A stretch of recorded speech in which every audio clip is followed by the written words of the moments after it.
Hello everyone. In today's video, we are taking up chapter 5 of Business Studies of class 12th, that is organizing. In this video, we are taking up the topic organizational structure. Types of organizational structure. There can be two bases for deciding types of organizational structure. One is on the basis of nature and types of activities performed. That can be functional structure, divisional structure. On the basis of relationship, there can be two types of organization: formal organization, informal organization. So, in this video, we will take up the first type of organizational structure, that is functional structure. We will discuss meaning of functional organization, advantages of functional organization, disadvantages of functional structure, and suitability of functional structure. So, here we go with the meaning of functional structure. Grouping of jobs of similar nature under functional and organizing these major functions as separate departments creates a functional structure. It means we can say that when we divide jobs of similar nature under different heads and we create separate departments for these different heads, it is called functional structure, right? In other words, we can say grouping of jobs of similar nature under one department. For meaning of functional structure, you can also write it refers to grouping of jobs of similar nature under one department. Okay, we can understand it with the help of an example also. Suppose in a business there are different types of activities like purchasing, sale, marketing, research, human resource. For these different activities, there can be different departments. It is possible to create departments on the basis of functions when the business is dealing in a single line of product. Okay. So, I hope meaning of functional structure is clear. I am repeating once again that it refers to grouping of jobs of similar nature under one department. Okay. Now, we move to advantages of functional structure. First, specialization. As employees perform same tasks within a department, it improves their efficiency and they are able to gain specialization. Students, you must have heard that practice makes a man perfect. So, this also applies in functional organization. How? When an employee is engaged in a particular department, suppose in sale department, and he or she is performing same task again and again within that department, then it improves the efficiency of the employee and makes him perfect in that particular task. So we can say that functional structure brings specialization in the organization. Right? Now, second, effective control and coordination. All individuals of one department are so closely tied up together that they develop a link with each other. It helps the departmental manager in coordinating the various activities. Students, you must have observed that when you are grouped with your friends, teacher assigns you some project work and teacher is dividing you in groups according to your friendship with your classmates with whom you are more comfortable. Then it becomes easy for teacher also to coordinate your activity because you all are yourself coordinating with each other, right? Similarly, when individuals are working in same department for a long period of time, it means they have to stay in contact of each other again and again. So it helps in effective control and easy coordination in the activities of different employees. Okay. Third, improves efficiency. Expert officers are specially appointed for each functional department. It improves the efficiency of workers as they get suggestions and instructions from specialists. Now, what does it mean? That when departments are made on the basis of functions, then organization appoints functional expert for each department, and all employees work under that expert officer. That expert officer can give them necessary suggestions which can help in improving the performance of employees. So we can say that functional organization or functional structure improves the efficiency of the workers. Okay. Fourth point, avoids duplication. It helps in avoiding duplication of functions, efforts, and resources, as one single functional department caters to the needs of entire organization. Now, how we can say that it avoids duplication?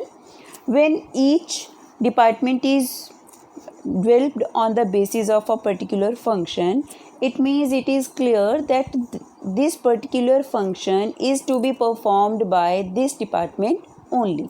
For example, any task related to purchase would be performed by purchase department only. So no other department will be involved in activity of purchasing, right? So there will be no duplication of efforts or resources, as one single functional department will perform that particular function. Okay. Now, fifth point, ease in training. Employees can easily learn from each other as all persons are performing similar functions grouped together. Now, when we know that all employees are related to each other and they all are performing same task, so employees can learn from each other very easily. Like in your class also, when there is some problem with a child for understanding a concept, then that child can take help of other students also. Why? Because they all are learning same concept, and if it is not clear to one student, he can take help of another student, right? Similarly, when employees are working in same department for one function only, they can learn easily from each other. So it helps in training of the employees. Sixth, supervision. It is easy as managers have to supervise a narrow set of functional skills. Now, see, if we have to test for one subject only, that is, we can say, suppose one teacher is taking test of business studies only for the whole class, then it is easy for the teacher to check all tests because there is a fluency in checking the test. Same question and same answer teacher is checking again and again, right? तो इस तरह से we can से कि teacher के लिए easy हो जाता है उस टेस्ट को चेक करना, राइट? उसी तरह से ऑर्गेनाइजेशन में सुपरवाइज़र को जब एक ही तरह का काम सुपरवाइज़ करना है, चेक करना है, तो उसके लिए वो सुपरवाइज़ करना इजी हो जाता है. So we can say that in functional structure, supervision is easy as compared to any other structure. Okay, I hope advantages are clear to all of you. Now we move to disadvantages of functional structure. First, functional empire. Employees become so involved in achieving their departmental goals that they ignore overall organizational goals. When different departments are created within the organization, we have learned in first chapter that there are objectives at different levels. Overall objective of the organization, objectives of different levels of management, objectives of different departments of the organization. I hope you remember. So here that point comes that when employees are engaged in their departmental activities, they concentrate on achieving their departmental objectives. They prefer their departmental goals and they start ignoring overall organizational objective. Am I clear? That thus in this way it becomes difficult for the organization to achieve overall goal of the business. Okay. Second, difficulty in coordination. The departmental managers do not look beyond their departments, which makes coordination difficult between different departments. Now, what does this point say? That when departmental managers focus on their departmental goal only, then they do not bother to coordinate with other departments, to talk with other departments, or to consider about other departments. Then it becomes difficult for the management to bring coordination among different departments. Okay. Third, difficult to hold accountable. As structure is formed on the basis of functions, so they all are interrelated. One function is related to another, then it is related to next, it is related to next, like this.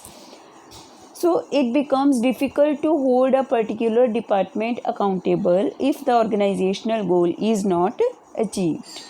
अगर organizational goal achieve नहीं होता तो we cannot decide that who is accountable for non-accomplishment of objective, because one department will blame another department, that department will blame some another department. It will happen. Suppose sales are less, sale department will blame purchase department that purchasing was costly, raw material was costly, so our sale price was high, so we were not able to sell our product. Purchase department can blame sale department that there was a hurry in purchase of raw material, as sale department was pressurizing for purchasing quickly, so we had to purchase in a hurry and we had to purchase costly material, so they can blame sale department. Like this, each will blame to one another. Okay. Now, conflict of interest. It may lead to conflict between two departments if their interests are not compatible. When two departments see that their goals or their objectives or their interests are not compatible with each other, are not matching with each other, then there can be a conflict of interest also. Okay. Inflexibility. Employees get training of one function only, and functional heads are not trained for top management positions, so they cannot be shifted to other departments or positions. We had learnt in advantages that easy in training, because we are providing training for one function only.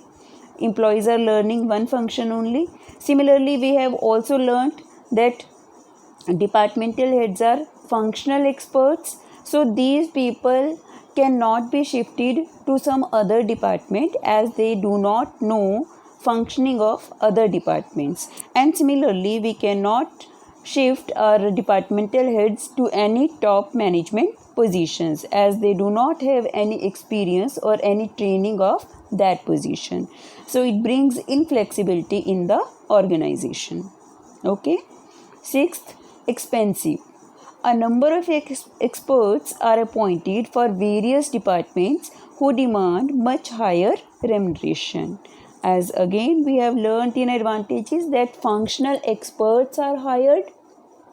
It means when we hire some expert, that person will definitely charge a high price, a high salary, a high remuneration.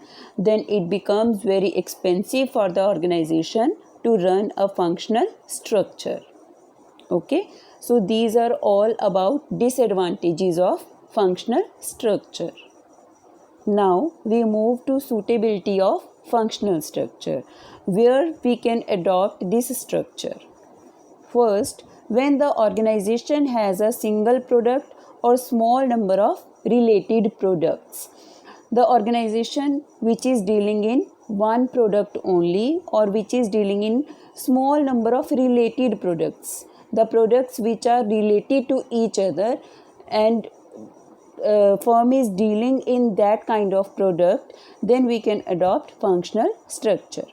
When organization has to carry out diversified activities, when organization diversified activities means different kind of functions. When organization is such type of organization in which different kinds of functions are to be performed, then we can adopt functional structure of organization, right? And last one, when the task requires a high degree of specialization, knowledge and skills. It means when organization deals in such type of product where specialization is required, where expertise is required, then firm will go for functional structure of organization. So in this video we have learnt about meaning, advantages, disadvantages and suitability of functional structure. That's all for this video. Thank you. Have a nice day.